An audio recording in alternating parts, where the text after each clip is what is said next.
নিজেই নিজের শত্রু হয়ে উঠছি কিনা এটা একটা ভাবনার মতো বিষয়। শত্রুতা শব্দটার সাথে দুজন ব্যক্তি সম্পৃক্ত থাকে। ভেবেই নেওয়া যায় যে দুজনের মাঝে কোনো বিষয় নিয়ে বিরোধ থাকতে পারে এবং সেটা নিয়ে একটা বাকবিতণ্ডা বা ঝগড়ার সূত্রপাত হতেই পারে।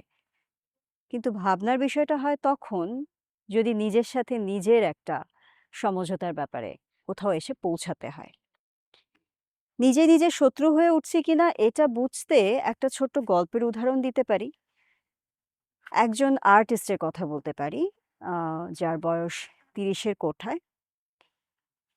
ছেলেটা ছোটবেলা থেকে যেই পরিবেশে বড় হওয়া, যে সামাজিকতা, যে ধর্মীয় বোধের সাথে তার বেড়ে ওঠা, তার সাথে তার নিজের চাওয়ার এবং পাওয়ার কোনো মিল সে খুঁজে পায়নি। সে হতে চেয়েছিল একজন সঙ্গীত শিল্পী, কিন্তু তার পারিবারিক চর্চায় সঙ্গীতের কোনো স্থান ছিল না। এই ছেলেটা বড় হয়ে ঢাকা বিশ্ববিদ্যালয়ে সঙ্গীত বিভাগে চান্সও পায় ভর্তি হবার।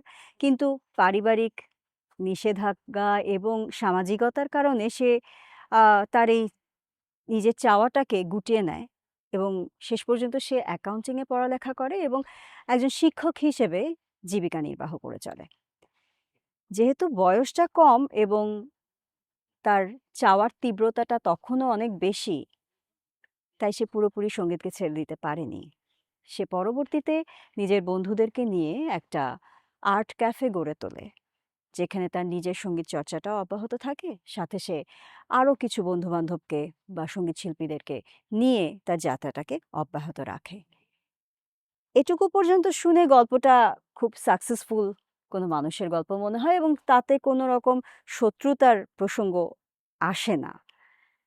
কিন্তু এই ব্যক্তিটি যখন একা হয়ে যান, নিজের সাথে নিজের কথোপকথনে দাঁড়ান, তখন এসে প্রশ্নটা দাঁড়ায়, তুমি ঠিক করছো তো? তুমি পরিবারের মান রাখতে পারলে তো? ভিতরকার যে এই কণ্ঠ, সে কণ্ঠই আবার তাকে মনে করিয়ে দেয়, নিজের জন্য তো কিছুই করলে না। তোমার তো সঙ্গীত শিল্পী হওয়ার কথা। তুমি তো শিল্পী। তুমি শিক্ষকতা করে জীবন পার করছো, তাও এমন একটা বিষয়ে যার সাথে তোমার কোনো সম্পৃক্ততা নেই।